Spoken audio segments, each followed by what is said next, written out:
नमस्कार, नमो नारायण भक्तों, स्वागत है आप सभी का। भक्तों, माघ मास के शुक्ल पक्ष की जो सप्तमी तिथि है, इसे रथ सप्तमी, अचला सप्तमी, आरोग्य सप्तमी, भानु सप्तमी इत्यादि नामों से जानते हैं। यह जो सप्तमी है, यह 1 करोड़ सूर्य ग्रहण के बराबर फल देने वाली सप्तमी बताई गई है। यह जो सप्तमी है, यह करोड़ों सूर्य ग्रहण के बराबर फल देने वाली सप्तमी कही गई है। इसे रथ सप्तमी क्यों कहते हैं? इसी दिन भगवान सूर्य अपने रथ पर आरूढ़ हुए थे, इसीलिए इसे रथ सप्तमी कहते हैं। माघ मास के शुक्ल पक्ष की सप्तमी तिथि के दिन किया गया दान, जप, तप, यज्ञ, साधना, भजन, कीर्तन, दिया हुआ दान, किया हुआ यज्ञ अनंत गुना फल देता है, अच्छे फल की प्राप्ति कराता है। न क्षयति इति अक्षय, जो कभी क्षय न हो उसी का नाम है अक्षय।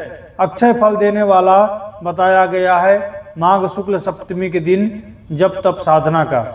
अच्छे फल देता है माघ शुक्ल सप्तमी के दिन किया गया यज्ञ, जप तप साधना और व्रत। माघ शुक्ल सप्तमी जो है, यह भगवान को अत्यंत प्रिय है। इस दिन किया गया जो भी व्रत है, जो भी तप है, साधना है, पूजन है, सभी प्रकार के दरिद्रता को मिटाता है, सभी प्रकार के जीवन के बंधन को काटता है, सभी प्रकार के व्याधि ग्रह पीड़ा से मुक्ति दिलाता है और भगवान की कृपा से जीवन मंगलमय, सुखद और आरोग्यवान होता है। बाल झड़ रहे हैं, आंखों में प्रॉब्लम है, आरोग्य ठीक नहीं रह रहा है, तो माघ शुक्ल सप्तमी का व्रत सभी प्रकार से सूर्य जन पीड़ा से मुक्ति दिलाता है। भक्तों, माघ शुक्ल सप्तमी के दिन व्रत किया जाता है। एक टाइम व्रत कीजिए, दूसरे टाइम आप चाहें तो भोजन कर सकते हैं, पर भोजन में मीठा भोजन ही किया जाता है। आपको नमक वाला भोजन नहीं करना चाहिए। जो कोई व्यक्ति माघ शुक्ल सप्तमी का व्रत कर लेता है तो उसके 7 जन्मों के पाप नष्ट हो जाते हैं। जो कोई व्यक्ति माघ शुक्ल सप्तमी के दिन व्रत रखता है तो उसके संपूर्ण पापों का क्षय होता है। पूरे माघ मास के किए गए स्नान, दान, जप तप के बराबर एक दिन का व्रत है माघ शुक्ल सप्तमी का व्रत। और माघ शुक्ल सप्तमी का व्रत करने से पूरे वर्ष भर के जितने रविवार आते हैं, पूरे रविवार के व्रत करने के बराबर फल मिलता है। भक्तों, इस दिन स्नान की महिमा है। अरुणोदय काल में स्नान करना चाहिए। अरुणोदय उसे कहते हैं जब सूर्य भगवान का उदय हो रहा है, उसे अरुणोदय, अरुण यानी सूर्य का जब उदय होता है तो उसे अरुणोदय काल कहा जाता है। तो आपको या तो सूर्योदय से पूर्व स्नान कर लीजिए, वो भी चलेगा।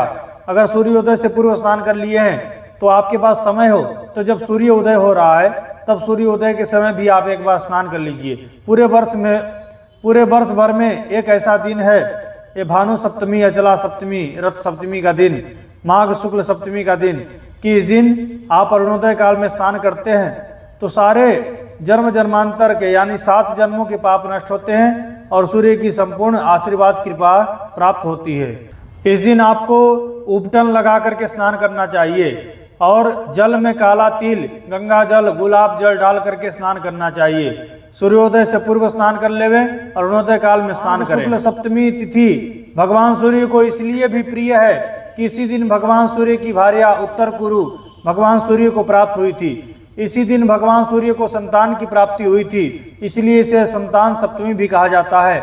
भविष्य पुराण में भी इसका वर्णन भगवान श्री कृष्ण करते हैं और नारद पुराण में भी माघ शुक्ल सप्तमी व्रत का अत्यंत महिमा का वर्णन किया गया है। इसे अचला व्रत, त्रिलोचन जयंती भी कहते हैं।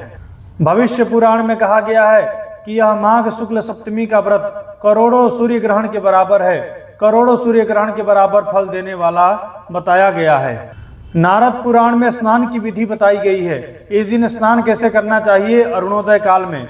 तो भक्तों, नारद पुराण में कहा गया है कि जो बेर होता है, बेर, सबरी माता का बेर, उसके 7 पत्ते और आक, जो मदार होता है, अर्क, आकड़ा, उसके 7 पत्ते माथे पर रख करके, 7 पत्ते बेर के, 7 पत्ते आक के माथे पर रख करके स्नान करने से 7 जन्मों के पाप नष्ट हो जाते हैं। व्यक्ति 7 जन्मों के पापों से मुक्त हो जाता है।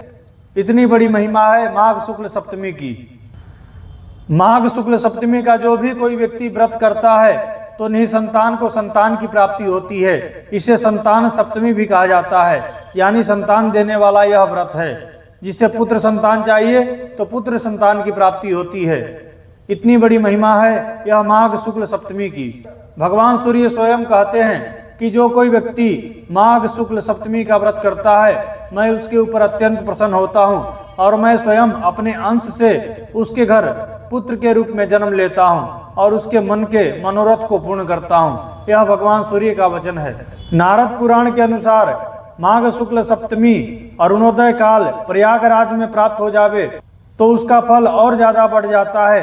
वह करोड़ों से भी ज्यादा फलदायी बताया गया है। तो जो लोग प्रयाग में हैं उनके लिए तो यह स्वर्णिम अवसर है, और जो लोग प्रयागराज नहीं गए हैं तो लोग घर पर ही गंगा जी का आवाहन करके अपने जल में काला तिल गंगा जल डाल करके गंगे हर 3 बार बोलना है। तीर्थराज प्रयाग की जय, त्रिवेणी संगम की जय। ओम पुष्कराद्यानि तीर्थानि गंगाद्या सरितस्तथा आगच्छन्तु पवित्राणि स्नान काले सदा मम। ऐसा बोल करके तीर्थराज प्रयाग का आवाहन करना है और स्नान कर लेना है। उन्हें भी करोड़ों गुना फल प्राप्त होगा। भक्तों, 4 फरवरी 2025 मंगलवार को माघ शुक्ल सप्तमी पड़ रही है।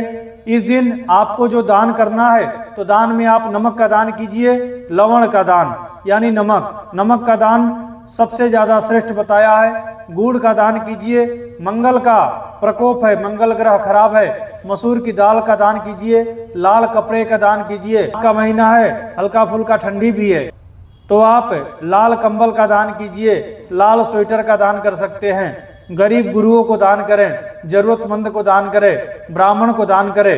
इस दिन घी का दान, सरसों के तेल का दान, गुड़ का दान, मसूर की दाल की दान, गेहूं की दान, मूंगा का दान, स्वर्ण दान सोने का दान, रजत यानी चांदी का दान और तांबा का दान, ये श्रेष्ठ दान है। ये जो भी आप दान पुण्य करेंगे इससे आपके मनोरथ सिद्ध होंगे, करोड़ों कोटि गुना फल आपको प्राप्त होगा। भक्तों, यह वीडियो बनाने में विलंब हुआ है, कारण यही है कि मेरा स्वास्थ्य खराब है। इसके लिए मैं आप सभी से माफी मांगता हूँ, क्षमा चाहता हूँ। यह भानु सप्तमी, अचला सप्तमी जो 4 फरवरी 2025 मंगलवार को है, मैं यह वीडियो नहीं बना पाया, बहुत विलंब से वीडियो बना रहा हूँ। इसके लिए आप लोग मुझे क्षमा करें। यह वीडियो आप लोग को अच्छा लगा हो तो आप इसे लाइक कीजिएगा, चैनल पर नए हैं तो इसे सब्सक्राइब कर लीजिएगा, बेल आइकन को दबा दें ताकि मैं कोई भी वीडियो अपलोड करूं उसका नोटिफिकेशन आप तक पहुंचे। आप सभी को श्री हरि, आप सभी को नमो नारायण। ओम श्री मात्रे नमः।